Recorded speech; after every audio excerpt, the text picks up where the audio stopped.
All right, we're here at Lurssen Mastering with Gavin Lurssen and Reuben Cohen over here behind me, and both of them worked on the mastering of my most recent album, Into the Quiet, and the one before that, actually. And I'm here to ask Gavin to talk a little bit about the difference between mixing and mastering, and just give us a little idea with some help from Reuben, and then we'll talk a little bit about the album.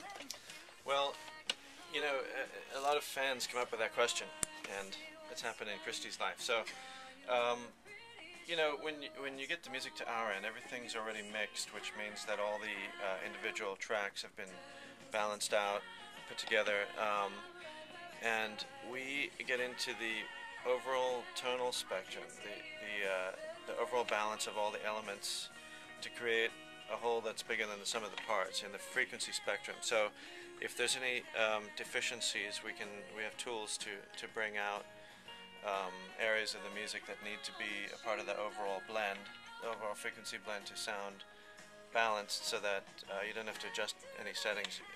You know, when you listen back on your system, it just feels right.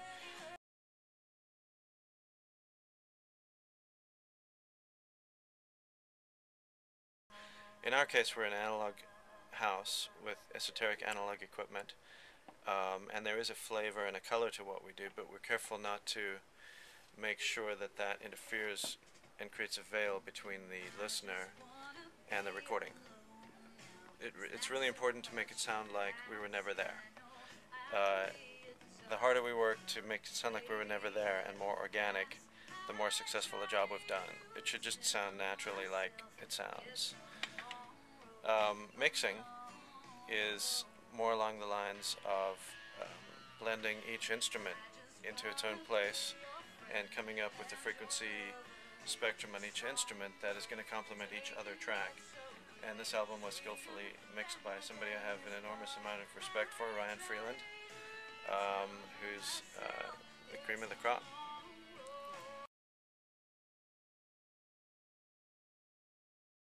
I think the one question I guess I would have, you know, myself, and I know Mike kind of had this question, we talked about it in mastering as well, was, you know, the first album that I did with you had much more of like an acoustic sound to it. And I guess if, you know, either one of you can talk a little bit about some of the differences of this album that had, you know, just some more layers of sound, and we also asked for a little bit more of a rock sound, and how is that different for you approaching this one versus the last album, if at all? Well, you know, it's very important to maintain the focus of the recording, in which case, in this case, the artist. It's always the artist, it's always the melodic structure. 99% of the time it's a vocalist. So whatever you do to give a rock sound or an acoustic sound or whatever you're dealing with, it's dependent on the sources you're provided, but it's very important to make sure you use your tools to manipulate the sound to maintain that focus on the vocal. Once you have that, you can rock it out, you can make it big, but it's, like before I said, it's important you have the depth of field, the size, make it sound like you were never there, and you manipulate the frequency spectrum so that you maintain that focus on that vocal. So no matter whether it's folk, rock, or whatever you dealt with,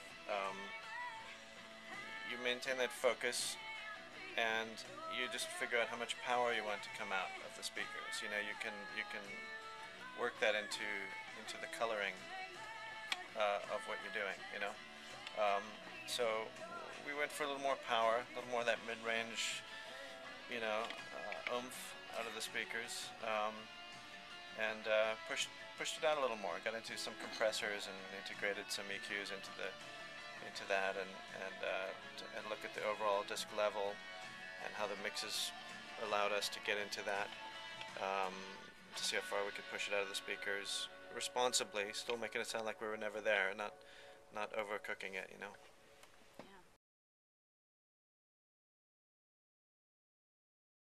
One other thing is, you know, anything exciting going on with you guys? Usually there's lots of exciting things going on. Any projects that you're working on right now that you're particularly excited about, or? Well, we just had two projects that went through the Oscars and won soundtrack for Up and Crazy Heart, which was exciting.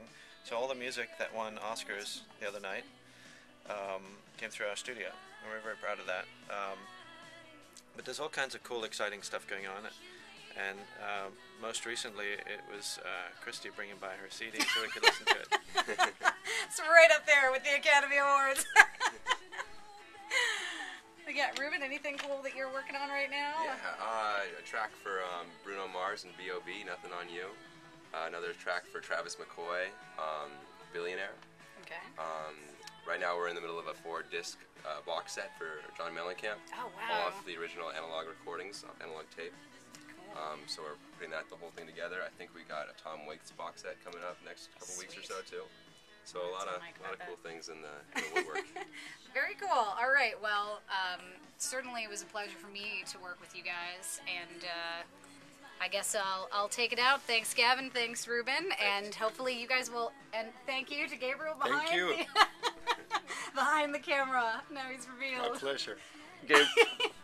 Gabriel worked production on your record. Yeah, so I hope all of you will take a listen and enjoy the fine work of these guys. Thanks so much.